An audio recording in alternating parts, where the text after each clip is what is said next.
So, step one is the planning process, which is, of course, with anything, very, very important. This creates the foundation for everything that we're going to be doing going forward.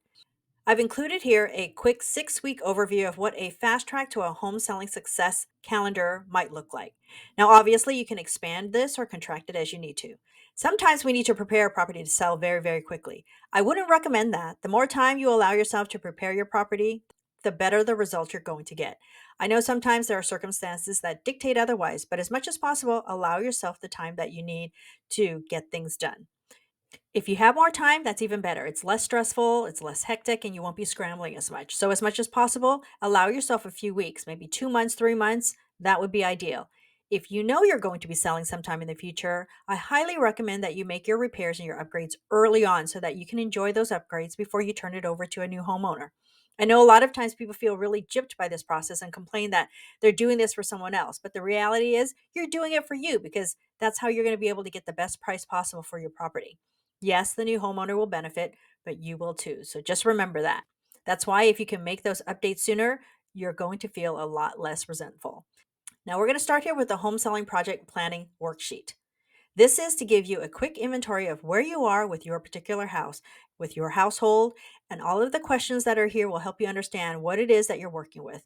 Knowing how much you actually purchased the property for and how much you currently owe on it is going to help you know what your current equity is, which is also very important so that you understand how you can maximize your return on investment. Knowing that you have an HOA also is very important because they dictate what you can or cannot do with your property in many ways. There are many homeowners who have replaced all of their flooring on a second story condo and had to remove that flooring because it did not meet what the HOA CCNR rules are. So, if anything, I would want you to avoid that heartache because it is frustrating. You spent the time, you spent the money, and now you're going to have to redo everything because you didn't follow the protocol. It's important to understand what you're getting into. Also, knowing what you want out of the home selling process is also important because that's going to help dictate a lot of the decisions that you make going forward. If you want to get the best price possible, you're not going to be able to sell it in as is condition unless you've kept your house in pristine condition. And let me tell you, I've seen thousands and thousands of homes. It's very unlikely that anybody can just turn around and sell their property without doing some work. Now, if you have to sell it quickly, then you're going to have to most likely compromise on the price because you won't be able to put in as much effort into getting the property properly ready for the market. Also, knowing whether or not you need permits for your project. This is a personal choice depending on the level of work that you do, but it is outlined here for you.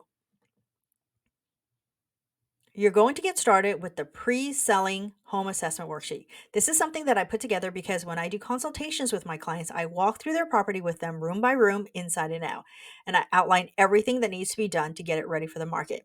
This is my way of guiding you through this process virtually. So we're going to start with the exterior and we're going to look at everything that needs to be repaired, how the conditions are, what needs to be cleaned, all the projects that need to be done. There are QR codes throughout the planner that allows you to scan it and it takes you to various resources. So this, for instance, you can scan to purchase products that you may need. So as I'm outlining these things for you, I've also done some of the legwork to help you be able to purchase products immediately. Just add to cart and have it sent to your doorstep within a couple of days. There's just no running around town, which saves you so much time. I also provided an example of what curb appeal looks like and what needs to be done. Obviously, this is a very important part of the process because if you do some great things on the inside of the house, but as the buyers drive up to your home and they're not interested in getting out of the car because the exterior of your home is not appealing, then that kind of defeats the purpose. You want to make sure that the interior matches the exterior and vice versa. Then we go through the interior. I walk you through everything from electrical to various rooms throughout the property. I created a thorough checklist. All you need to do is read it, check it, and then we can create a scope of work from this. Now, my recommendation is for you to go through each space and stand at the entry and scan the room from left to right and make notes as to what needs to be done. The kitchen and the bathrooms are two very important rooms, and I go in depth into everything that's needed. I also talk about what you can do on a basic level, how you can kick it up a notch, and also how you can make it totally irresistible.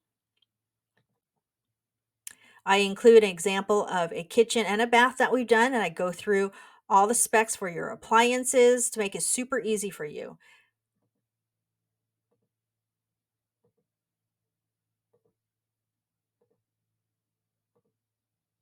Here's your scope of work worksheet. What you're going to do is once you go through the entire assessment, you'll know what needs to be done. So outline it here. There's a QR code at the bottom here so you can download additional copies. I only kept one in this planner because it's over 100 pages already. And so to make it easy for you, you're able to download as many additional sheets as you need because you will need them for all the different spaces in the house. For the room, you'll say kitchen, and you're going to outline all of the things that you know needs to be done based on the assessment that you went through, going through the checklist. Next, we go to budgeting.